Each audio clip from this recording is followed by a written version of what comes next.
Listening to an Abraham Hicks little training this morning, and the question was around feeling guilty after eating cookies.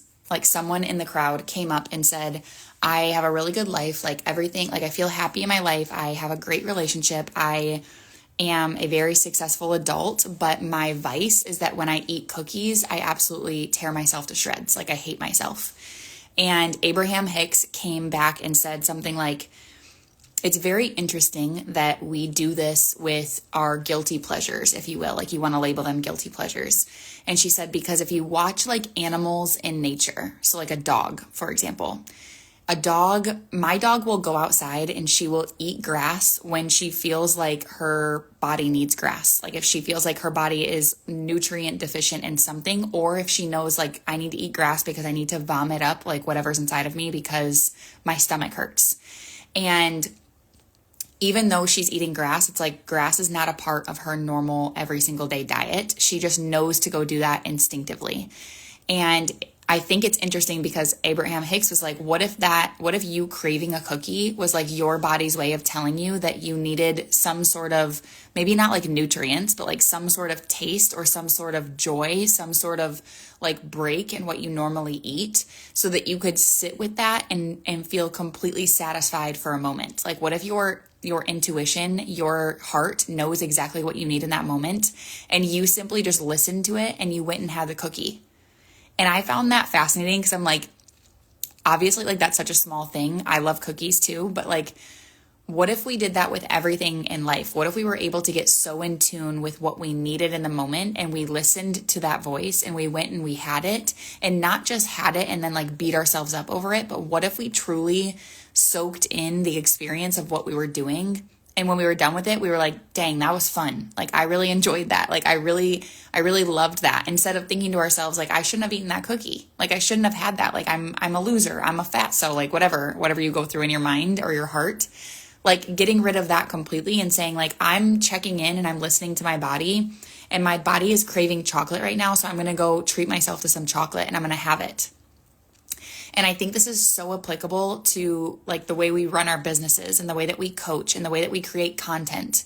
There's a voice within you that is calling you to say certain things, to take certain actions and make certain moves.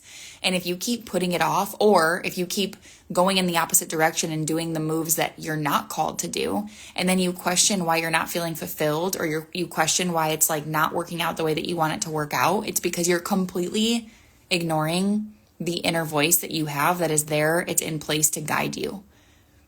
And so I started this by talking about Abraham Hicks and how she coached someone through not feeling guilty about eating cookies.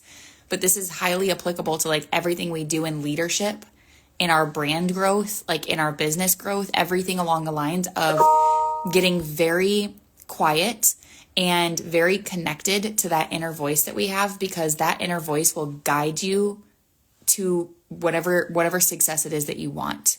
And there's times where I've thought to myself too, like even before I went live today, I thought to myself, I want to talk about this cookie thing because to me, this is it's an analogy. Like, yes, it's about the cookie, but I'm listening to my voice saying like, just press the live button, just go live and just talk about this and see where it goes. Like my heart is calling me to talk about it. Instead, in the past, I may have been like, okay, I need to have an outline for this live. Like I need to make it make sense. I need to like follow some sort of structure, some sort of path. And instead, I'm just going to talk about this freaking cookie with you guys. And I'm going to share about how it ties into every single thing that we do and how the point of us being here is to get connected with our hearts, with our spirit, and to listen to what we have going on inside of us.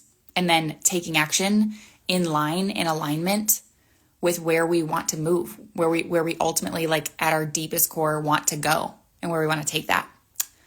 So I just wanted to plug in that little reminder that if you honestly, okay, so my sister introduced me to this, like this is totally has nothing to do with what I'm talking about right now, but my sister introduced me to mega stuffed Oreos or like double stuffed, whatever.